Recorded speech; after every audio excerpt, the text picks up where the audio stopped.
नमस्कार दोस्तों, मैं प्रवीण सर आपका तान्या एकेडमी में हार्दिक स्वागत करता हूं। दोस्तों, मैंने पिछले लेक्चर में बताया था कि अलाउद्दीन खिलजी के समय में जो विद्रोह हुए थे उसी के बारे में हम बात कर रहे थे।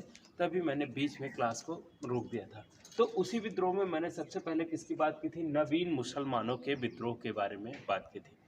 मैंने आपको बताया नवीन मुसलमान कौन थे। नवीन मुसलमान कौन थे? जलालुद्दीन फिरोज खिलजी के समय मंगोल जो आकर दिल्ली पर आक्रमण कर रहे थे, वही क्या होता है, कुछ मुसलमान रुक जाते हैं, उन्हें क्या कहते हैं? नवीन मुसलमान कहते हैं। दोस्तों, यहाँ पर मैंने एक चीज़ आपको बताई थी, जियाउद्दीन बर्नी। क्या है? जियाउद्दीन बर्नी और इशामी ने बताया था कि अलाउद्दीन खिलजी ने एक साथ ढेर सारे नवीन मुसलमानों की हत्या करवा दी थी।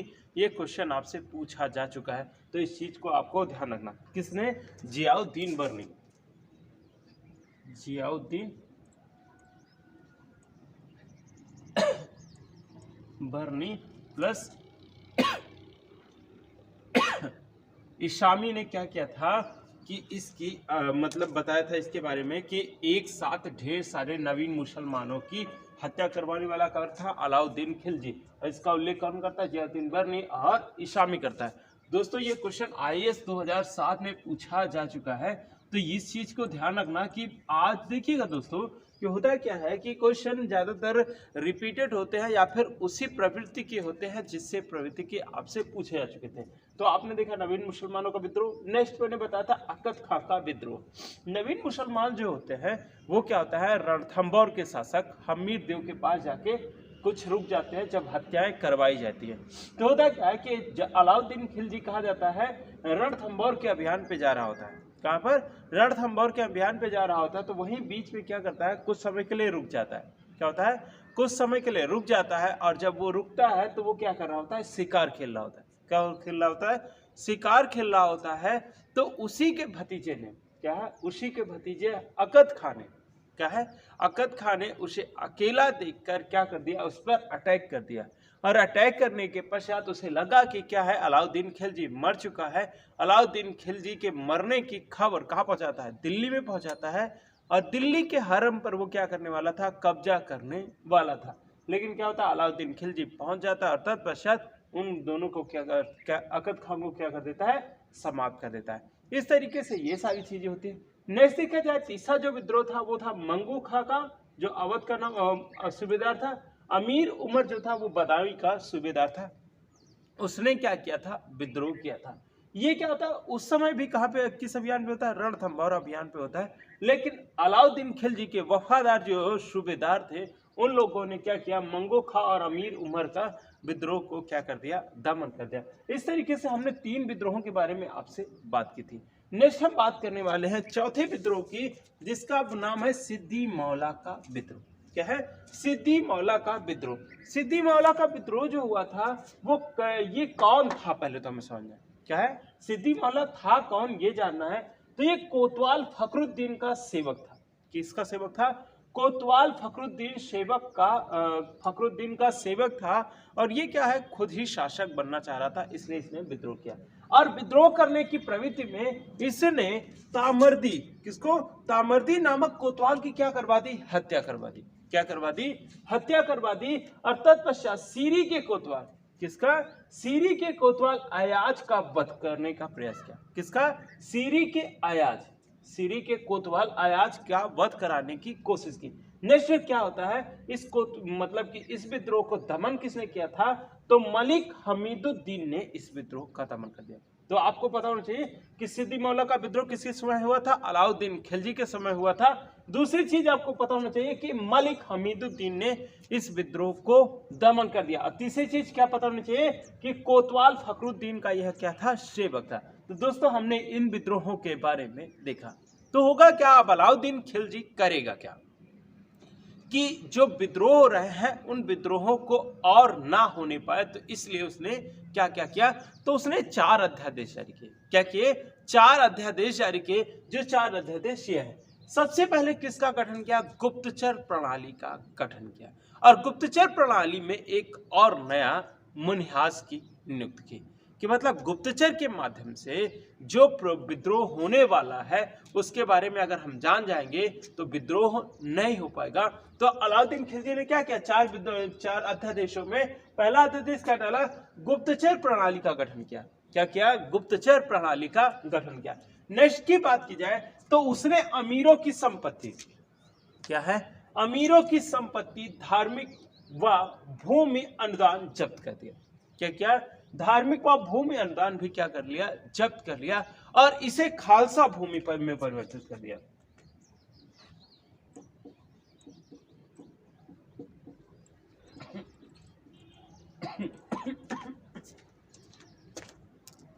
क्या है, किसमें परिवर्तित कर दिया, खालसा भूमि में परिवर्तित कर दिया। इस चीज के बारे में हमें पता होना चाहिए। खालसा भूमि क्या होती है, तो खालसा भूमि दोस्तों वो होती है जिसपे राजा का नियंत्रण होता है या सुल्तान का नियंत्रण होता है, ठीक है। और इसे ही मौर्य काल में सीता भूमि के नाम से जाना जाता है। किस नाम से, सीता भूमि के नाम से जाना जाता है। तो दोस्तों ये सारी चीजें हमें ध्यान रखना। तो देखिए दोस्तों, जब अमीर के पास, जो हमारे यहाँ नौकरी कर रहा है, अगर उसके पास उतना धन होगा ही नहीं तो वो आपके ऊपर आक्रमण कभी कर ही नहीं सकता या फिर विद्रोह करने की कोशिश नहीं करेगा। तो उसने क्या किया, अमीरों की क्या कर दिया, संपत्ति जब्त कर दिया। और दूसरी चीज क्या किया, धार्मिक व भूमि अनुदान जो प्राप्त हुए थे लोगों को उसे भी क्या कर दिया, जब्त कर लिया। इस तरीके से उसने दूसरे अध्यादेश को जारी किया। नेक्स्ट बात की जाए तो उसने दिल्ली में मद्य निषेध कर दिया। क्या कर दिया, दिल्ली में मद्य निषेध कर दिया। और मद्य निषेध के दौरान क्या है, उसने स्वयं भी शराब पीना छोड़ दिया। क्या है, अलाउद्दीन खिलजी ने स्वयं भी क्या किया, शराब पीना छोड़ दिया। दूसरी चीज, जब उसने शराब बंद करवाया तो वहां पर मदिरा पात्रों को तोड़वाया। क्या करवाया, मदिरा पात्र, जिसमें मदिरा को रखा जाता था या शराब को जिसमें रखा जाता था उसको क्या करवाया, तोड़वाया। तो इस तरीके से ये सारी चीजें रही। लेकिन अलाउद्दीन खिलजी ने बहुत कड़ाई से, क्या है, बहुत कड़ाई से इस चीज का पालन कराने की कोशिश की, लेकिन ये होता नहीं है। क्योंकि आप देखेंगे जब कोई गवर्नमेंट अगर इस चीज को बंद करती है, शराब को या मद्य निषेध करती है, तब क्या होता है, दूसरे स्टेट पे जाके लोग पी के आते हैं। इस तरीके की घटनाएं होती है। तो अलाउद्दीन खिलजी जब देखता है कि ये सारी चीजें हमारे कंट्रोल से बाहर हो रही हैं, तो अलाउद्दीन खिलजी ने क्या किया कि ठीक है तुम अपने लिए बना के पी लो, कोई दिक्कत नहीं है, लेकिन उसे बेच नहीं सकते हो। और ये भी ध्यान रखना कि ये दिल्ली में ही लागू किया जाए। ये कहां पर लागू किया जा सकता है, केवल और केवल दिल्ली में लागू किया जा सकता है, पूरे भारत में लागू नहीं किया जा सकता। इस तरीके से उसने दिल्ली में ये काम किया। नेक्स्ट, उसने अमीरों के आपसी मेल मिलाप, क्या किया, आपसी मेल मिलाप और उत्सवों पर रोक लगाई। क्या किया, आपसी मेल मिलाप और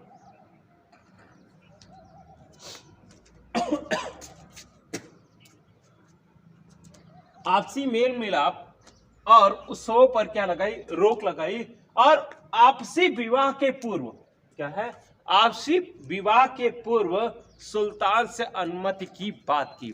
उसने कहा कि जब क्या होता है, दो अमीर या दो सूबेदार एक स्टेट का दूसरे स्टेट से जब मिलता है तो क्या होता है, वो विद्रोह कर सकता है। इसलिए अलाउद्दीन खिलजी ने इस पर भी क्या लगा दिया, प्रतिबंध। कहा कि जब भी आप अगर कोई रिलेशन स्थापित करते हो तो सबसे पहले मुझे सूचना दोगे। अगर जब तक मैं इजाजत नहीं दूंगा तब तक तुम ऐसा कोई संबंध स्थापित नहीं करोगे। तो 4 अध्यादेश नेट में पूछा गया है, सिविल में पूछा गया, तो ये पता होना चाहिए। क्या है, गुप्तचर प्रणाली का गठन किया है। नेक्स्ट, अमीरों की सब धार्मिक व भूमि अनुदान को क्या किया है, जब्त किया है। और उसे किस भूमि में परिवर्तित कर दिया है, खालसा भूमि परिवर्तित कर दिया है। मौर्य काल में इसे सीता भूमि के नाम से जाना जाता है। नेक्स्ट बात की जाए तो इसमें मद्य निषेध किया दिल्ली में, और उसने स्वयं भी शराब पीना छोड़ा। और नेक्स्ट, मदिरा पात्रों को वहीं पर तुड़वाया। लेकिन ये कहां पर लागू होता है, केवल दिल्ली पे। नेक्स्ट बात की जाए तो अमीरों के आपसी मेल मिलाप और उत्सवों पर क्या लगाया, उसने रोक लगाया। और आपसी विवाह के पूर्व सुल्तान से अनुमति की बात की। तो दोस्तों इसे क्या करिए, लिख लीजिए या फिर स्क्रीनशॉट लिख लीजिए।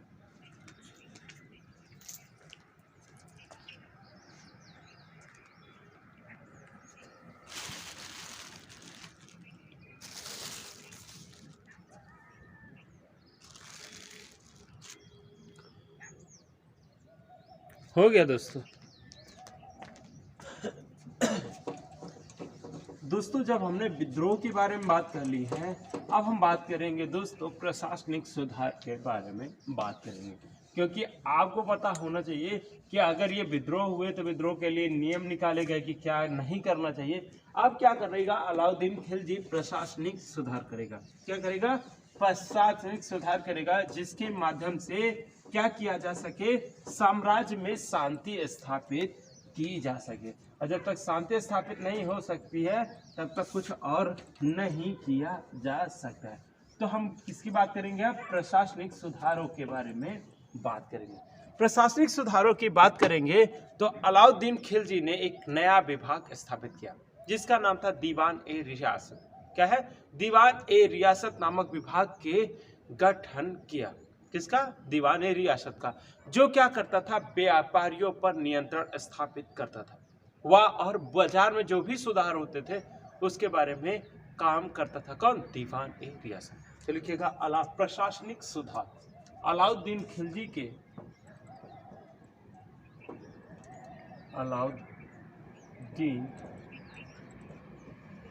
के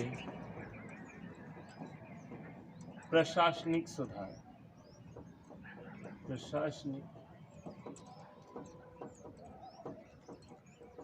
प्रशासनिक सुधार। नंबर उसने क्या किया? दीवान ए रियासत, दीवान ए रियासत नामक विभाग का गठन किया।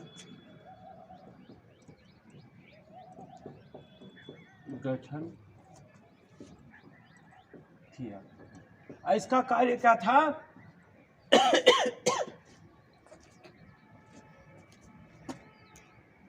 इसका कार्य क्या था दोस्तों? कि व्यापारियों पर नियंत्रण रखना। क्या करना? व्यापारियों पर नियंत्रण रखा और बाजार सुधार। व्यापारियों पर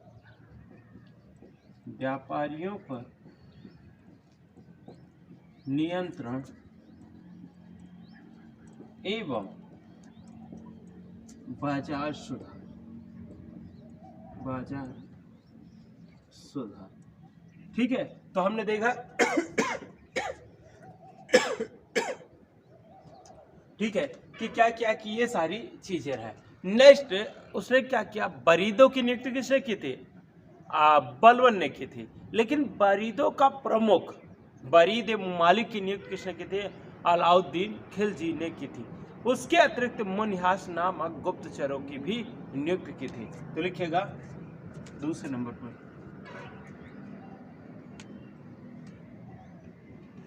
अलाउद्दीन खिलजी ने बरीद ए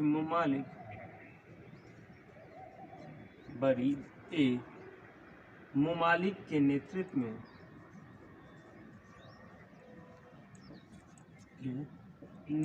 में बरीद ए ममालिक के नेतृत्व में बरीदों की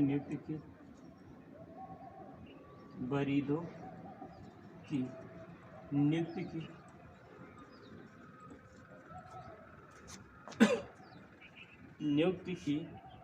इसके अतिरिक्त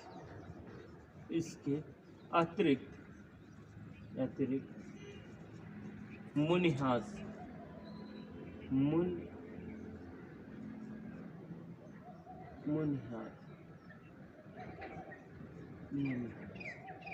ठीक है नामक गुप्तचर का भी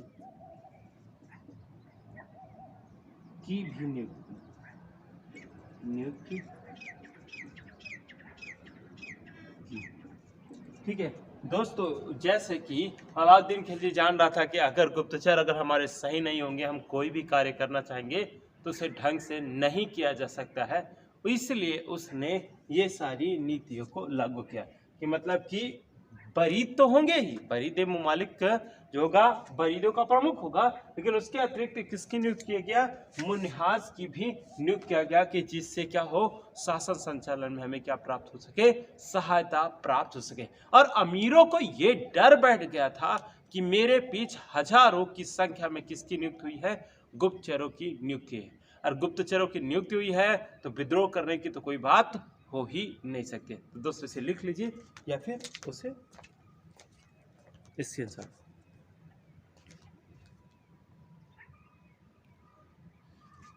हो गया दोस्तों, हमने प्रशासनिक सुधार देख लिए।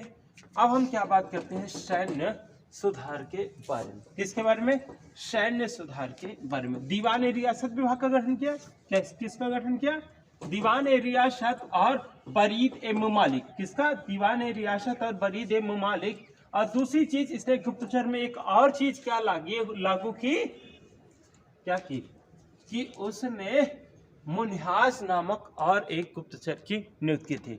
सैन्य सुधार की बात की जाएगी तो मैंने आपको बताया था कि ये सारी चीजें होने के पश्चात क्या है, प्रशासनिक सुधार हो गया, तब सैन्य सुधार की बात करेंगे।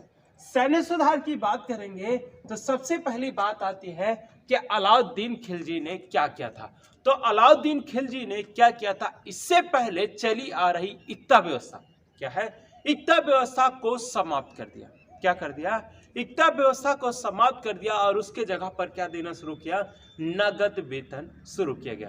और आपसे पूछा जाता है कि भारत में इक्ता व्यवस्था किसने शुरू की थी, तो इल्तुतमिश ने। और जबकि इक्ता व्यवस्था का जनक किसे माना जाता है, मोहम्मद गौरी को माना जाता है, क्योंकि मोहम्मद गौरी ने सबसे पहले कुतुबुद्दीन ऐबक को दिल्ली की एकता दी थी, इसलिए वो उसे माना जाता है। नेक्स्ट देखा जाए कि इल्तुतमिश ने इसका विस्तार किया था, इसलिए दिल्ली में उसे किसे माना जाता है, इल्तुतमिश को माना जाता है। तो देखिएगा इल्तुतमिश ने क्या किया, एकता व्यवस्था का जनक था भारत में। और दूसरी चीज, एकता व्यवस्था को समाप्त करने का श्रेय किसे दिया जाता है, तो एकता व्यवस्था को समाप्त करने का श्रेय अलाउद्दीन खिलजी को जाता है। उसने जमीन के टुकड़े, क्या है, जमीन के टुकड़े के जगह पर क्या देना शुरू कर दिया, नगद वेतन देना शुरू कर दिया, इसलिए इंपॉर्टेंट बात हो जाती है। नेक्स्ट, उसने अस्थाई सेना रखा, क्या है, अलाउद्दीन खिलजी पहला शासक था जिसने क्या किया, अस्थाई सेना रखी। और अस्थाई सेना को क्या कहा जाता था, तो हस ए मुरत्तब, क्या, हस ए मुरत्तब कहा जाता है, जो अस्थाई सेना हुआ करती थी। और देखा जाएगा कि दिल्ली सल्तनत में सबसे बड़ी स्थायी सेना किसके पास थी, तो वो भी किसके पास थी, अलाउद्दीन खिलजी के पास थी। जैसे अभी मैंने आपसे बात की कि एकता व्यवस्था समाप्त कर दिया गया था, लेकिन दोस्तों ये पूरी तरीके से समाप्त नहीं हुई थी, लेकिन समाप्त किया था, क्या है, समाप्त पूरी तरीके से नहीं हुई थी, लेकिन समाप्त करने का प्रयास किया था। और इस तरीके के क्वेश्चन बन चुके हैं, मतलब ये पूछा जाए कि उसने एकता व्यवस्था को समाप्त कर दिया था, तो ये सारी चीजें भी सही है। तो हमें क्या लिखना चाहिए, अलाउद्दीन खिलजी ने, अलाउद्दीन खिलजी ने एकता व्यवस्था को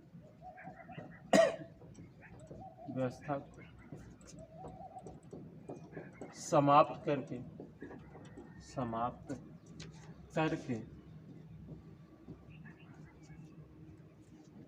नगद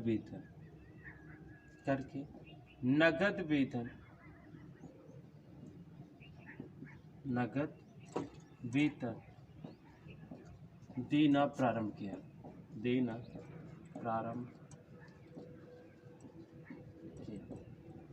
नेक्स्ट की बात की जाए तो क्या होगा, अलाउद्दीन खिलजी ने अस्थाई सेना रखी जिसे हस्म ए मुरत्तब कहा जाता है,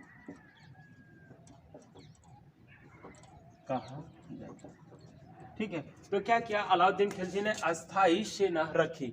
और मैंने आपको क्या बताया, सबसे पहले क्या है, स्थायी सेना रखने का श्रेय किसे दिया जाता है? अलाउद्दीन खिलजी को ही दिया जाता है। तो नोट लिखिएगा, नोट। दिल्ली सल्तनत में स्थायी सेना रखने का श्रेय अलाउद्दीन खिलजी को जाता है। ठीक है, तो इसे लिख लीजिए या फिर स्क्रीनशॉट ले लीजिए।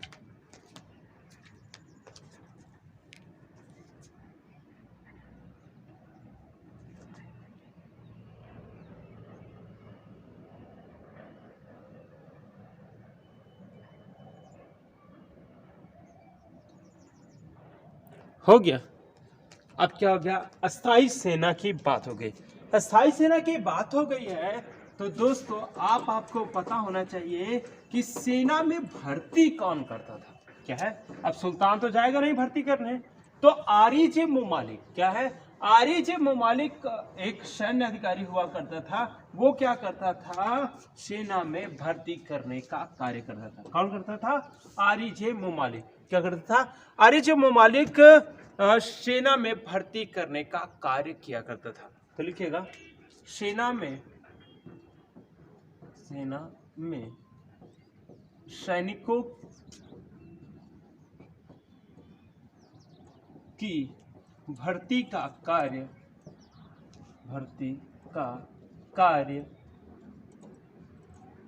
आरिज ए मुमालिक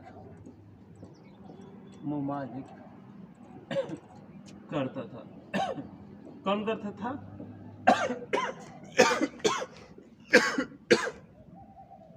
ठीक है, आरिज मुमालिक करता था। अलाउद्दीन खिलजी ने एक और काम किया सेना में। क्या है? सेना क्या है, रोज तो युद्ध करेगी नहीं। क्या है, रोज तो युद्ध करेगी नहीं, तो उसने सबसे पहले कवायद या ड्रिल या परेड कराना शुरू किया। मतलब आप देखते हैं, आप अगर किसी ने एनसीसी की है तो आपने देखा होगा कि सुबह उठा के आप क्या करवाया जाता है, ड्रिल करवाई जाती है या फिर परेड कराया जाता है।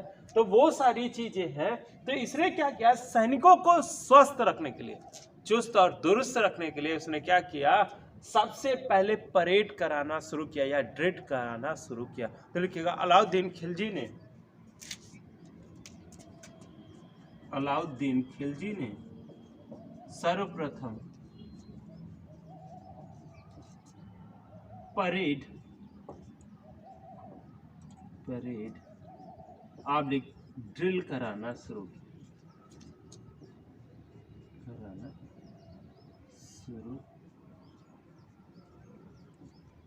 परेड लिखिएगा। ठीक है, परेड कराना शुरू किया। ठीक है, तो इसे लिख लीजिए या फिर स्क्रीनशॉट ले लीजिए। ठीक है, नेक्स्ट इसने बड़ा सुधार किया। क्या किया? नेक्स्ट इसने बड़ा सुधार किया, और वो बड़ा सुधार क्या था कि उसने क्या किया कि सेना में घोड़ों को रखने की एक व्यवस्था की, जिसे एक अस्पा और द्वि अस्पा के नाम से जाना जाता है। किस नाम से? एक अस्पा और द्वि अस्पा के नाम से जाना जाता है। एक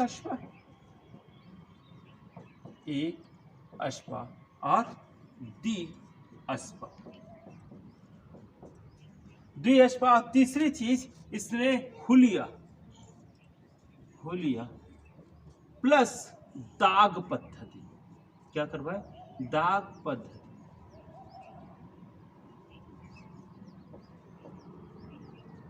पहले तो हम समझ लेते ये है क्या। तो होगा क्या कि सेना में क्या होता था, जिसके पास एक घोड़ा हुआ करते थे उसे क्या कहते हैं? एक अश्वा कहते हैं। क्या कहते हैं? जिनके पास एक घोड़ा होता है उन्हें एक अश्वा कहते हैं। जिनके पास दो घोड़े होते हैं, क्या है? जिनके पास दो घोड़े होते हैं उन्हें क्या कहते हैं? दो अश्वा कहते हैं। और जिनके पास एक घोड़ा होता था उसे 234, कितना? 234 टन का वेतन के रूप में दिया जाता था। नेक्स्ट बात की जाएगी, 2 टंका वाले में क्या करता थे? 78 और जोड़ते थे। एक घोड़ा अगर अतिरिक्त होगा तो उसे 78 टंके और मिलेंगे। तो क्या होगा? 8 4 12 2 और 7 3 10 11, तो 312, अगर 2 अश्वा वाला जो है उसका वेतन क्या होगा, 312 होगा टन का।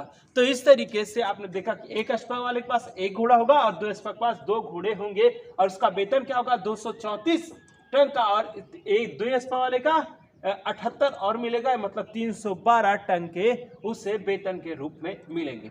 तो हो क्या रहा था कि सेना के क्षेत्र में भ्रष्टाचार हो रहा था। क्या हो रहा था, सेना के क्षेत्र में भ्रष्टाचार हो रहा था। इसे भ्रष्टाचार का दमन करने के लिए क्या है, इस भ्रष्टाचार का दमन करने के लिए अलाउद्दीन खिलजी ने 2 नई पद्धतियों को लेके आया। पहली जो पद्धति थी हुलिया पद्धति थी। क्या थी, हुलिया पद्धति। जैसे आप देखते हैं कि जो आर्मी में सेलेक्ट होता है या किसी भी विभाग में सेलेक्ट होता है तो उसका पूरा डाटा रखा जाता है कि उसका मार्क क्या है, उसका चेहरा क्या है, मतलब फोटो लगी होती है और उसमें मार्क स्पेशल लिखवाया जाता है कि क्या उसमें था। नेक्स्ट, दाग पद्धति। क्या है, दाग पद्धति। दाग पद्धति का सेंस ये था कि दाग पद्धति किसके लिए था, घोड़ों के लिए था। किसके लिए था, घोड़ों के लिए था। कि हो क्या रहा था कि एक ही सैनिक क्या है, एक ही घोड़े को कई सैनिक क्या करते थे, रजिस्टर करवा ले रहे थे। तो इसलिए घोड़ों पर मार्क करना या दाग पद्धति चालू करना किसने शुरू किया, अलाउद्दीन खिलजी ने किया था। 1 अश्वा और 2 अश्वा से किसने शुरू किया, अलाउद्दीन खिलजी ने। 1 घोड़ा इसके पास होगा 1 अश्वे वाले के पास और 2 अश्वा के पास 2 घोड़े होंगे और उनका वेतन कितना होगा, 1 वाले का 234, 2 वाले का 312। और हुलिया पद्धति और दाग पद्धति शुरू किसने किया, अलाउद्दीन खिलजी ने किया। ये इसके समय के प्रशासनिक सुधारों में सबसे प्रमुख रूप से माना जाता है। तो इसे लिख लीजिए या फिर स्क्रीनशॉट ले लीजिए।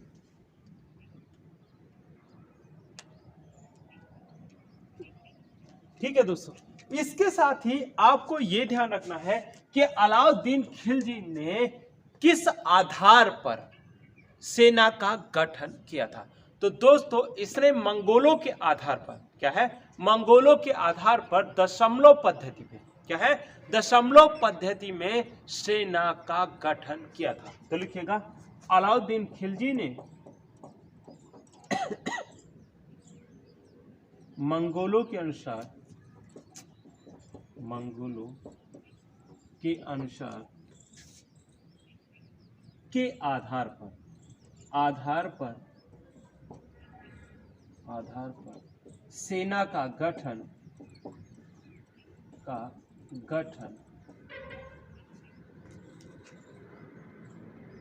दशमलव पद्धति पर किया, दशमलव पद्धति में किया में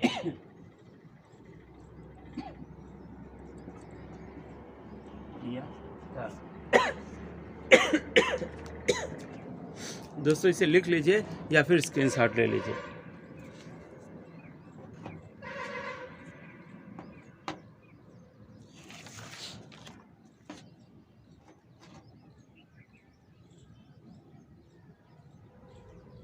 ठीक है दोस्तों, ये हो गया।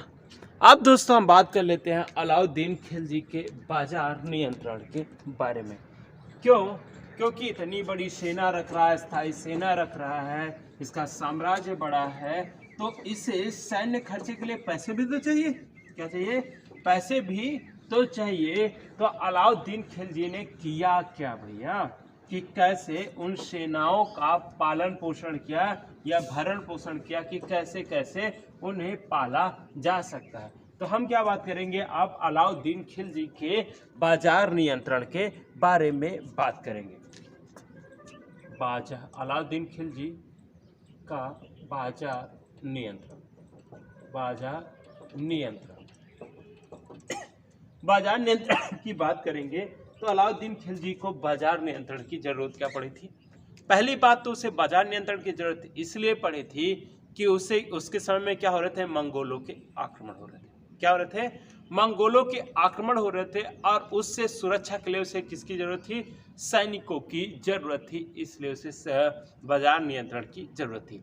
दोस्तों आपको पता होना चाहिए कि वैसे लगभग पता ही होता है कि आर्मी वालों को जो सामान आप लोगों को थोड़ा अधिक रेट में मिलता है, उनको थोड़ा कम रेट में मिल जाता है। उस नीति का पहले पालन किसने किया था, अलाउद्दीन खिलजी ने किया था। हो क्या रहा था कि उसके पास विशाल सेना थी। अगर वो उस विशाल सेना को अपने पास से अगर वो पैसे देता, मतलब कि जो राजकोष में जो पैसा था, अगर उस पैसे को देता तो ज़्यादा से ज़्यादा 2-3 साल में वो राजकोष क्या हो जाता, खाली हो जाता। तो अलाउद्दीन खिलजी ने एक विकल्प सोचा कि कैसे इसको नियंत्रित किया जा सकता है।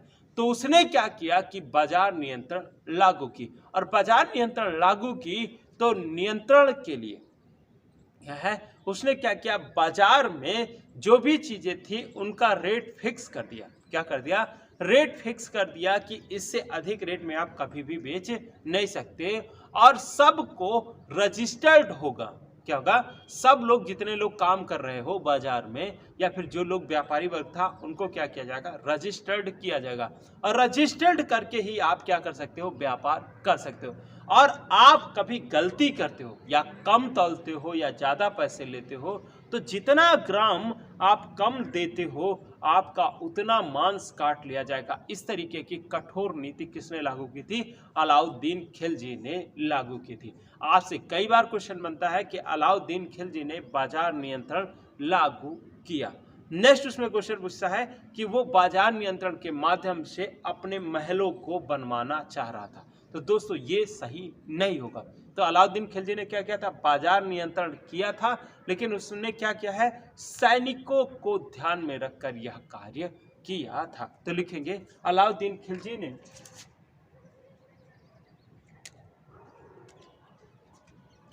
अलाउद्दीन खिलजी ने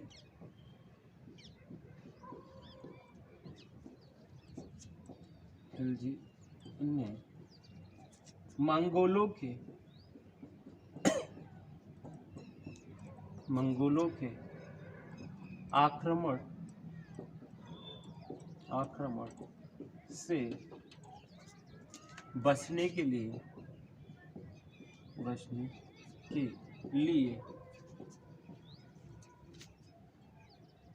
बड़ी संख्या में सेना में भर्ती की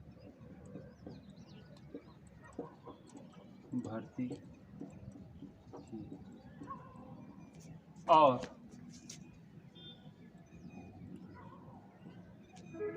उन्हीं को ध्यान में रखकर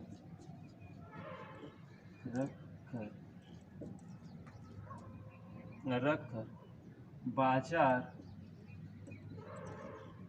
नियंत्रण प्रणाली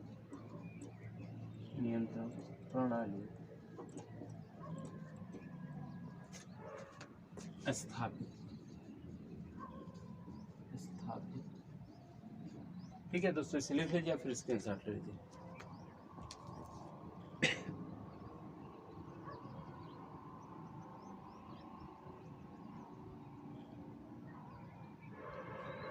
ठीक है, हो गया दोस्तों।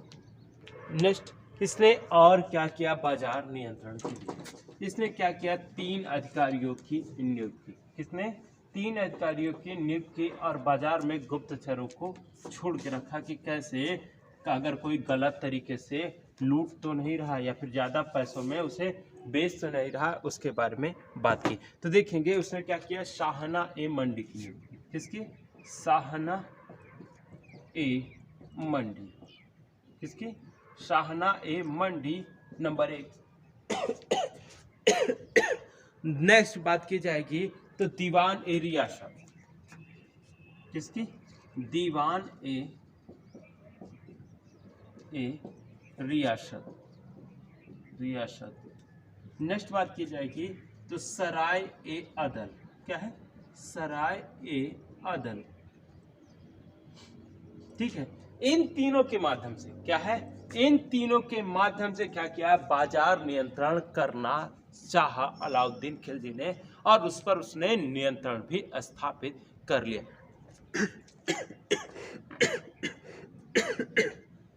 ठीक है। तो ये सारी चीजें रही अलाउद्दीन खिलजी के बाजार नियंत्रण के बारे में। दोस्तों नेक्स्ट बात करें तो क्या करेंगे, हम अलाउद्दीन खिलजी के राजस्व नीति के बारे में बात करें। दोस्तों थोड़ा स्वास्थ्य ठीक नहीं है, इसलिए नेक्स्ट वीडियो में हम बात करेंगे इसके बारे में।